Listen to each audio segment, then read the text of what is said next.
Pallippuram service സഹകരണ ബാങ്കിന്റെ ശതാബ്ദി ആഘോഷങ്ങളുടെ സമാപനം ഗൗരീശ്വരം മൈതാനിയിൽ മുൻമന്ത്രി എസ് ശർമ്മ ഉദ്ഘാടനം ചെയ്തു.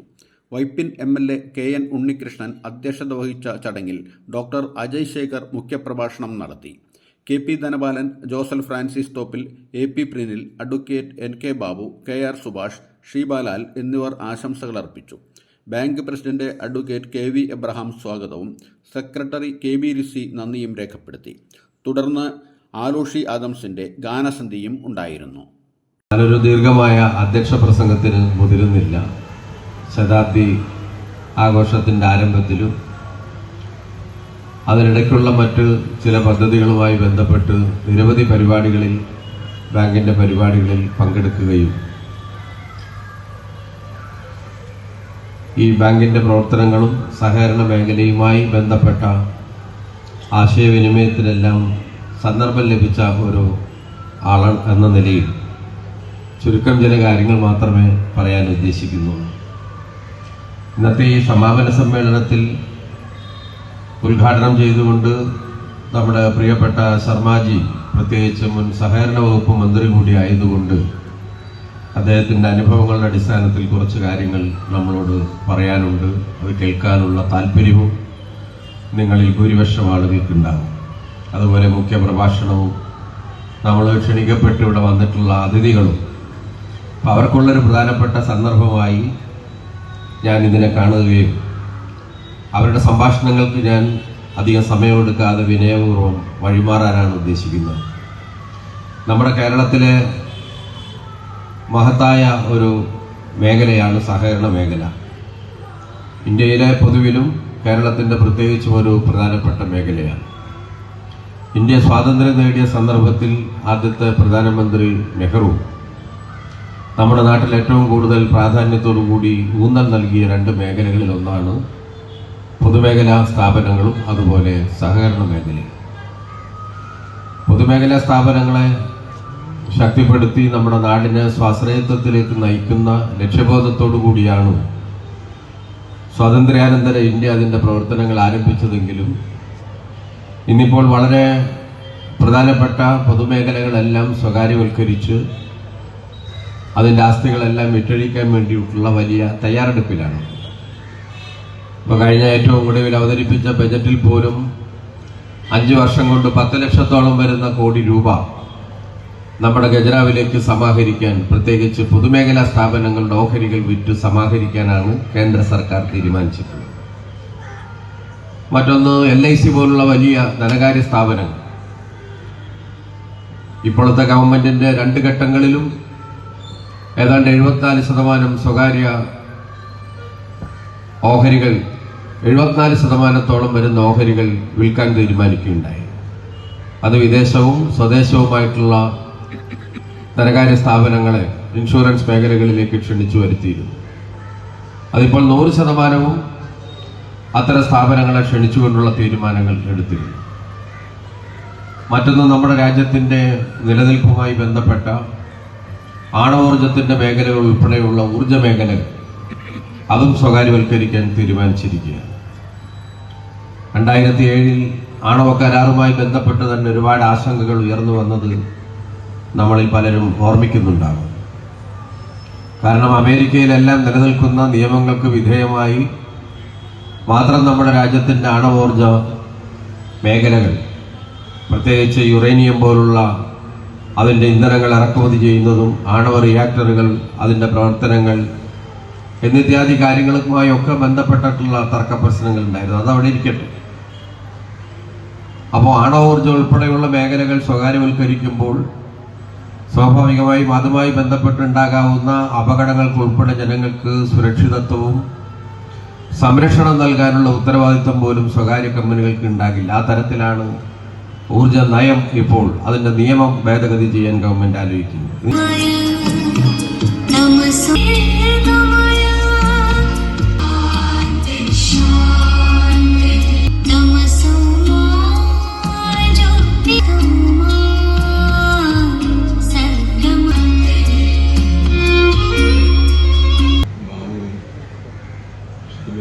ഉൾപ്പെടെയുള്ള ജനപ്രതിനിധികൾ, സംഘത്തിൻ്റെ സെക്രട്ടറി പ്രിയപ്പെട്ട ലിസി, സുഹൃത്തുക്കളെ, നാട്ടുകാരെ, പള്ളിപ്പുറം സർവീസ് സഹകരണ ബാങ്ക് ശതാബ്ദി ആഘോഷങ്ങളുടെ സമാപനം കുറിച്ചുകൊണ്ട് ചരിത്രപ്രസിദ്ധമായ ഈ ഗൗരീശ്വരം ക്ഷേത്ര മൈതാനത്ത് നടക്കുന്ന ഈ സമാപന സമ്മേളനത്തിൽ പങ്കെടുക്കുന്നതിനും ഏതാനും വാക്കുകൾ സംസാരിക്കുന്നതിനും സന്ദർഭം ലഭിച്ചതിൽ സംഘാടകരോട് വിനയാന്വിതനായി നന്ദി രേഖപ്പെടുത്തിക്കൊണ്ട് സമാപന സമ്മേളനം ഔപചാരികമായി ഉദ്ഘാടനം ചെയ്തതായി പ്രഖ്യാപിച്ചുകൊള്ളുന്നു. സഹകരണ പ്രസ്ഥാനം വ്യത്യസ്ത തലങ്ങളിൽ വളർച്ചയുടെ പടവുകൾ ചവിട്ടിക്കയറി ഈ സമൂഹത്തിൻ്റെ പുരോഗതിക്ക് വേണ്ടി കാലോചിതമായ മാറ്റവും ശാസ്ത്രീയമായ പരിഷ്കാരങ്ങളോടെ വളർന്നുകൊണ്ടിരിക്കുന്ന ഒരു സവിശേഷ പ്രസ്ഥാനമാണ് സഹകരണ പ്രസ്ഥാനം. അതൊരു മുതലാളിത്ത പ്രസ്ഥാനമല്ല, സോഷ്യലിസ്റ്റ് ആശയത്തിൻ്റെ അടിസ്ഥാനത്തിലുള്ളതുമല്ല. എന്നാൽ രണ്ടിൻ്റെയും നടുവിൽ സാമൂഹ്യ വളർച്ചയുടെ ഏറ്റവും പ്രധാനപ്പെട്ട ഒരു ജീവനോപാധി സമരായുധവുമാണ് സഹകരണ പ്രസ്ഥാനം എന്ന കാര്യം അന്തർഗതമാണ്. ഈ സഹകരണ പ്രസ്ഥാനത്തിൻ്റെ ആദ്യകാലങ്ങളിൽ നിന്നുള്ള വ്യത്യസ്തത നമുക്ക് അനുഭവപ്പെട്ടത് വൈപ്പിൻ എറണാകുളം പാലം വന്നതോടുകൂടിയാണ്. വൈപ്പിൻ എറണാകുളം പാലം വരുന്നതിന് 8 ടെൻഡറാണ് വിളിച്ചത്. ടെൻഡറിനാളുണ്ട്, പക്ഷെ എടുക്കാനാളില്ല. കാരണം പണമില്ല. ഇവിടെ ഭയങ്കരമായ പ്രശ്നങ്ങൾ വരികയും ചർച്ചകളൊക്കെ നടത്തുകയും ചെയ്തതിനെ തുടർന്ന് വൈപ്പിൻ എറണാകുളം പാലം സ്ഥാപിക്കുന്നതിന് പണമില്ലാത്തതാണ് കാരണമെങ്കിൽ ആ പണം സഹകരണ പ്രസ്ഥാനം കൺസ്ട്രക്ഷൻ രൂപീകരിച്ച് നൽകും. ആർക്കും അത് വിശ്വസിക്കാൻ കഴിഞ്ഞിരുന്നില്ല. ആരും പ്രഥമ ദൃഷ്ട്യാ അത് വിശ്വസിച്ചിരുന്നുമില്ല.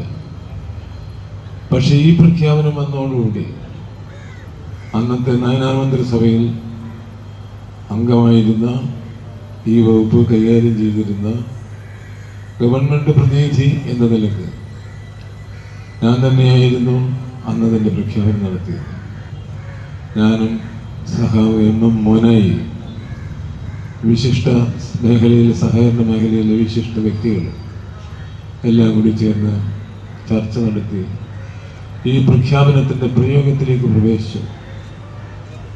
50 കോടിയിൽ നിന്നും 80 കോടിയാക്കി കൺസോർഷ്യം രൂപീകരിച്ചു. നിങ്ങൾ ആലോചിച്ച് നോക്കണം, ലോകത്തിൻ്റെ ചരിത്രത്തിൽ ഒരിടത്ത് സഹകരണ പ്രസ്ഥാനത്തിൻ്റെ ഫണ്ട് ഉപയോഗിച്ചു ഇത്രയും വലിയൊരു പാലം ലോകത്തൊരിടത്തും പണിതിട്ടില്ല. സഹകരണ പ്രസ്ഥാനത്തിൻ്റെ ഫണ്ട് ഉപയോഗിച്ചു. എൻ്റെ ഒരു അനുഭവം ഞാൻ പറയാം, എപ്പോഴും മുമ്പ് പറയാൻ പറ്റുന്നതല്ലല്ലോ. സഹകരണ മേഖലയിൽ ഫണ്ട് രൂപീകരിച്ച്, കൺസോർഷ്യം രൂപീകരിച്ച് 50 കോടിയാണ് ആദ്യം കണ്ട എസ്റ്റിമേറ്റ് എമൗണ്ട്. അതിൻ്റെ അടിസ്ഥാനത്തിൽ നടപടികൾ സ്വീകരിക്കാൻ തുടങ്ങിയപ്പോൾ അത് സംബന്ധിച്ചുള്ള നിയമോപദേശം വന്നു. ഉപദേശം തന്ന ആൾ പിൽക്കാലത്ത് വലിയ കോടതിയിലെ ജഡ്ജിയായിട്ട് വന്നിരുന്നു. അദ്ദേഹം ജഡ്ജിയാണെങ്കിലും ലാ സെക്രട്ടറി ആയിരുന്നു. ലാ സെക്രട്ടറിയെ വിളിച്ചിട്ട് ഞാൻ വിളിച്ച് സംസാരിക്കണം, ഒന്ന് ചേംബറിൽ വരാൻ പറഞ്ഞു.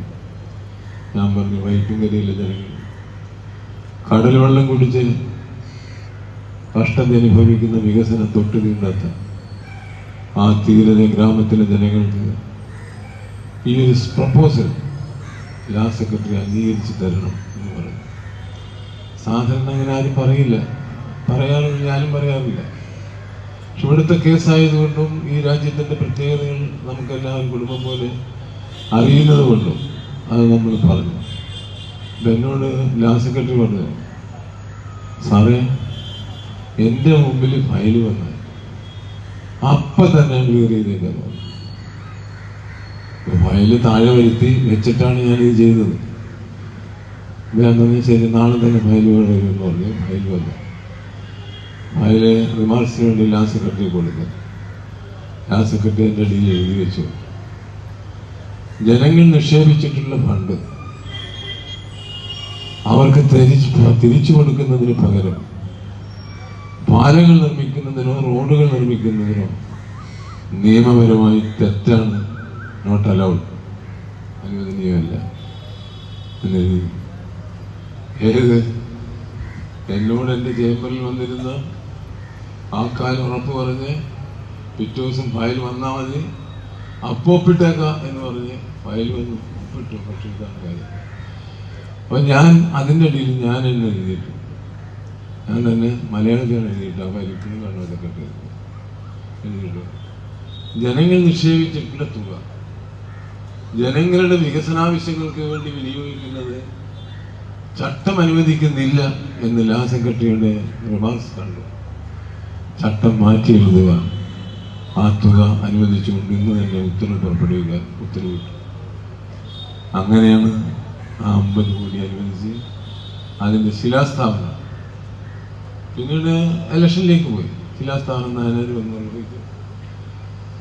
അന്നത് കൺസ്ട്രക്ഷൻ രൂപീകരിച്ച് പാലം പണി തുടങ്ങിയില്ലായിരുന്നു. വളരെ പ്രധാനപ്പെട്ടതാണ് സംഘം. സംഘം എന്ന് പറയുന്നത് വളരെ ജനായത്തപരമായ ഒരു ഗണത്തെ, ഒരു സമൂഹത്തെയാണ് സംഘം എന്ന് പറയുന്നത്. അപ്പം അതുതന്നെയാണ് നാരായണ ഗുരു തൻ്റെ പ്രസ്ഥാനത്തിന് യോഗം എന്ന് പേരിട്ടെങ്കിൽ പോലും പിന്നീട് അദ്ദേഹം ഒരു ധർമ്മസംഘം തന്നെ രൂപീകരിച്ചതായിട്ട് നമുക്കറിയാം. മാത്രമല്ല, തൻ്റെ സംഭാഷണങ്ങളിൽ ഗുരു എപ്പോഴും സംഘത്തിലേക്ക് ജാതിമത ഭേദം കൂടാതെ എല്ലാ മനുഷ്യരെയും അംഗങ്ങളായി ചേർക്കുക, ഇതായിരുന്നു അദ്ദേഹത്തിൻ്റെ തത്വം. 1888 ഈ സഭ ഇവിടെ സ്ഥാപിതമാകുന്നത് തന്നെ നാരായണ ഗുരുവിനെ രക്ഷാധികാരിയായി വെച്ചുകൊണ്ടാണ് എന്ന് നമുക്കറിയാം.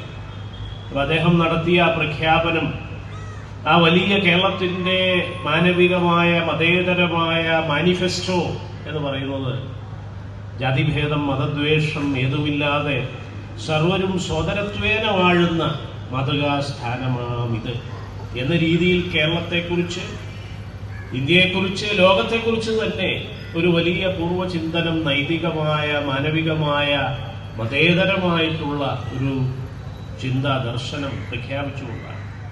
അപ്പം അതിൽ തന്നെയാണ് അദ്ദേഹം മഹാസമാധി അടയുന്ന 1928 അദ്ദേഹം ഉറച്ചു നിന്നത് ഈ ജാതി മതഭേദങ്ങളെ കൂടാത്ത മാനവികമായ ഒരു സമൂഹത്തെ, അല്ലെങ്കിൽ ജനായത്തപരമായ സമതയുടെയും അനുകമ്പയുടെയും ഒരു സംഘത്തെ സൃഷ്ടിക്കുക എന്നതല്ല.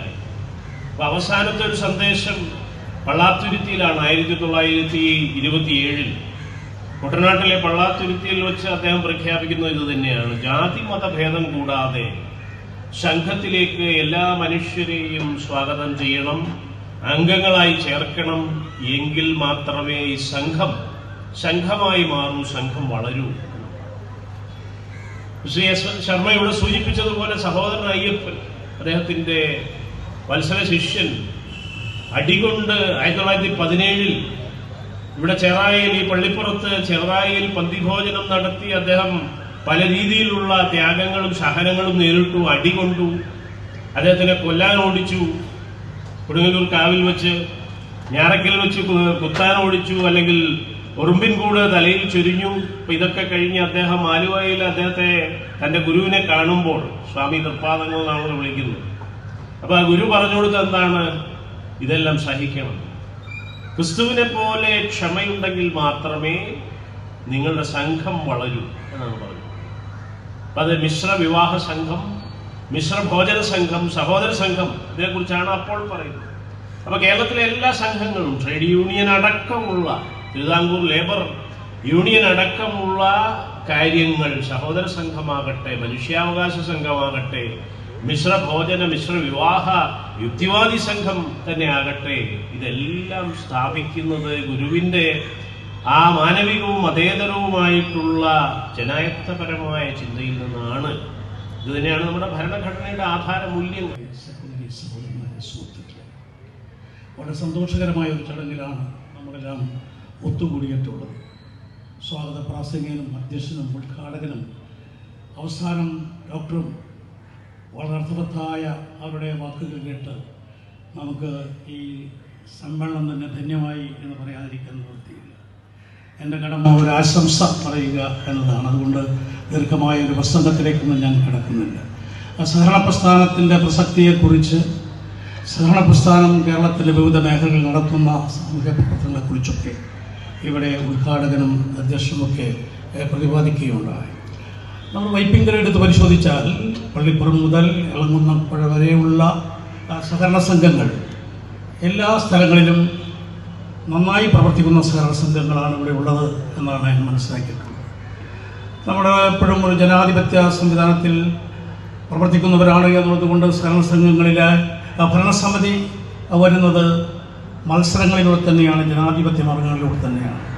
ആ മത്സരം പലപ്പോഴും രാഷ്ട്രീയമായ മത്സരങ്ങളായി മാറാറുണ്ട്. ആ മത്സരങ്ങളിൽ ഒരു കൂട്ടർ ജയിക്കും, ഒരു കൂട്ടർ പരാജയപ്പെടുമ്പോൾ, തോറ്റാലും ജയിച്ചാലും രണ്ടു കൂട്ടരും ഒരുമിച്ച് ഈ സ്ഥാപനത്തിൻ്റെ വളർച്ചയ്ക്ക് വേണ്ടി, ഉയർച്ചയ്ക്ക് വേണ്ടി പ്രവർത്തിക്കുന്ന ഒരു സംസ്കാരമാണ് നമ്മുടെ കേരളത്തിലും പ്രത്യേകിച്ച് വൈപ്പിങ്കരയിലുമുള്ളത് എന്നതുകൊണ്ട് തന്നെ ഈ സഹകരണ പ്രസ്ഥാനങ്ങൾ നമ്മുടെ ഗ്രാമീണ ജനതയുടെ ഉയർച്ചയ്ക്കും വളർച്ചയ്ക്കും വേണ്ടി നന്നായി പ്രവർത്തിക്കുന്നു. 100 വർഷം ഒരു സഹകരണ സംഘം അതിൻ്റെ ആഘോഷ പരിപാടികൾ എന്ന് പറയുമ്പോൾ നമുക്ക് ആലോചിക്കാനും ചിന്തിക്കാനും പാടില്ല. അത്രയും 100 വർഷമായിട്ടും ജനങ്ങളിടയിൽ വളരെ സ്വാധീനമുള്ളൊരു പ്രസ്ഥാനമായി നിൽക്കുകയാണ്. നമ്മുടെ ഈ സർവീസ് സഹകരണ സംഘങ്ങൾ മാത്രമല്ല, നമ്മുടെ രാജ്യത്ത് ഗ്രാമീണ തലങ്ങളിൽ ഒരുപാട് പാവപ്പെട്ടവർ, അസംഘടിതരായ തൊഴിലാളികളൊക്കെ ജീവിക്കുന്ന മേഖലയാണ് പ്രത്യേകിച്ച് വൈപ്പിങ്കര.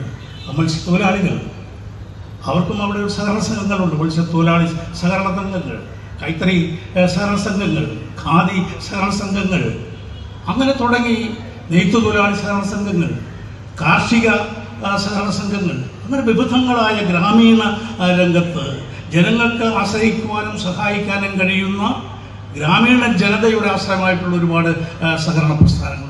ഇങ്ങനെയെല്ലാം ജനങ്ങളെ സഹായിക്കാനുള്ള ജനകീയ പ്രസ്ഥാനങ്ങളുള്ളപ്പോൾ രാഷ്ട്രീയം ഇതിനകത്ത് വേണോ വേണ്ടയോ എന്നൊക്കെയുള്ള ചർച്ച പലപ്പോഴും നടക്കാറുണ്ട്. രാഷ്ട്രീയമല്ലേ ഇതിൻ്റെ അകത്ത് എല്ലാത്തിനുമുള്ളത്. രാഷ്ട്രീയ പ്രവർത്തകരല്ലേ ജനങ്ങളിൽ പ്രവർത്തിക്കുന്നത്, അവർക്കല്ലേ ജനങ്ങളുടെ എല്ലാം അറിയാവുന്നത്. അതുകൊണ്ട് അതിൻ്റെ നേതൃത്വപരമായ രംഗത്തും വരേണ്ടത് രാഷ്ട്രീയ പ്രവർത്തകർ തന്നെയാണ്. പക്ഷെ സങ്കുചിതമായ അമിതമായ രാഷ്ട്രീയം ഇല്ലാതിരിക്കാൻ നമ്മുടെ രാജ്യത്തിലും ശ്രദ്ധിക്കുക എന്നതുകൊണ്ട് തന്നെയാണ്. ഏറ്റവും പ്രധാനപ്പെട്ടത് വിശ്വാസ്യതയാണ്. അതുകൊണ്ടാണല്ലോ നമ്മുടെ പ്രസ്ഥാനങ്ങളൊക്കെ ഇങ്ങനെ വളർന്നു വരുന്നുകൊണ്ടിരിക്കുന്നത്. എത്രയോ കോടിക്കണക്കിന് രൂപയാണ് ഓരോ സഹകരണ സംഘടനയും മാസികയായി അത് ലോൺ കൊടുക്കുകയും അല്ലെങ്കിൽ അതിന് പലിശ കൊടുക്കുകയും നിക്ഷേപം സ്വീകരിക്കുകയും മാത്രമല്ലല്ലോ, ഒരു സമൂഹത്തിന്റെ ജനതയുടെ എല്ലാ കാര്യങ്ങളിലും ആ സഹകരണ സംഘത്തിന്റെ ഒരു കൈയെഴുത്തുണ്ട്.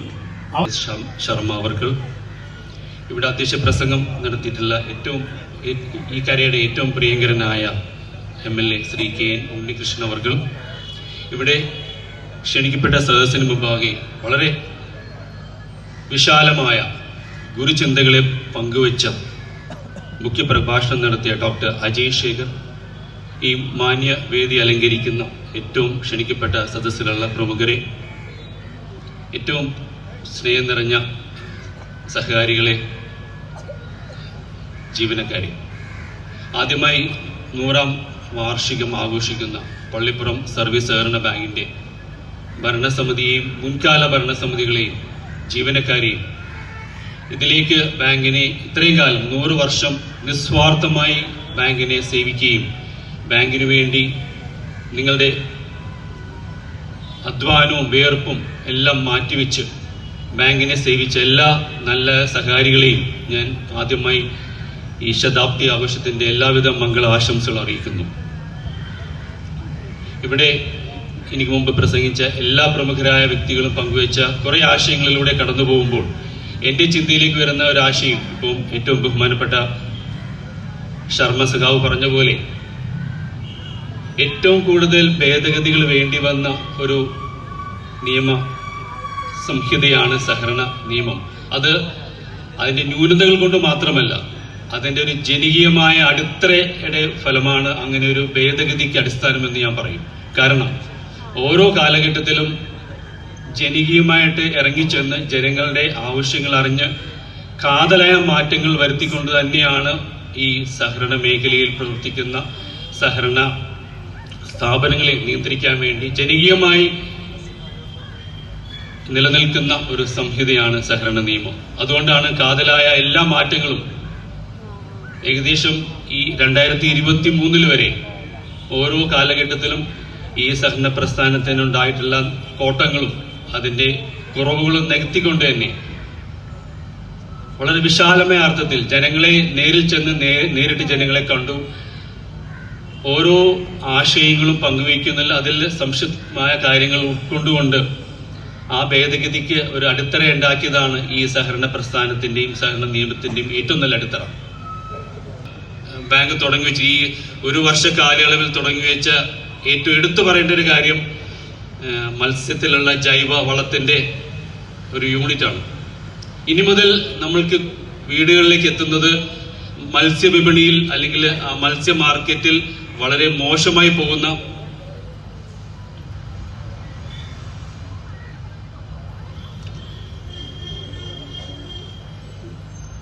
മത്സ്യ മാർക്കറ്റുകളിൽ നമ്മൾ ഉപേക്ഷിക്കുന്ന അവശിഷ്ടങ്ങൾ അതൊരു വളമായിട്ട് നിങ്ങൾക്ക് ലഭിക്കുന്ന ഒരു പുത്തൻ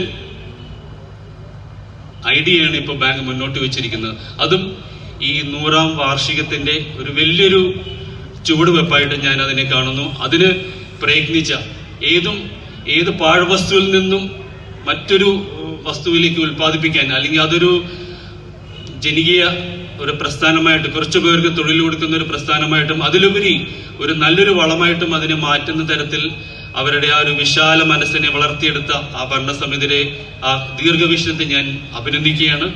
ജോഷി വളരെ നേരത്തെ തന്നെ ഈ പ്രദേശത്ത് എത്തിച്ചേർന്നിട്ടുമുണ്ട്. കർമ്മമണ്ഡലത്തിൽ 100 വർഷം പിന്നിടുന്ന പള്ളിപ്പുറം സർവീസ് സഹകരണ ബാങ്കിൻ്റെ പ്രവർത്തനത്തിന്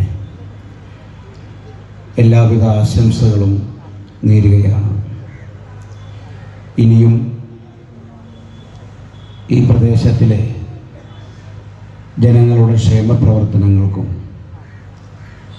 വികസന പ്രവർത്തനങ്ങൾക്കും മാതൃകാപരമായി നേതൃത്വം കൊടുക്കുവാൻ നമ്മുടെ ഈ ബാങ്കിന് സാധിക്കട്ടെ എന്ന് മാത്രം ആശംസിച്ചുകൊണ്ട് വാക്കുകൾ ചുരുക്കുന്നു. നന്ദി.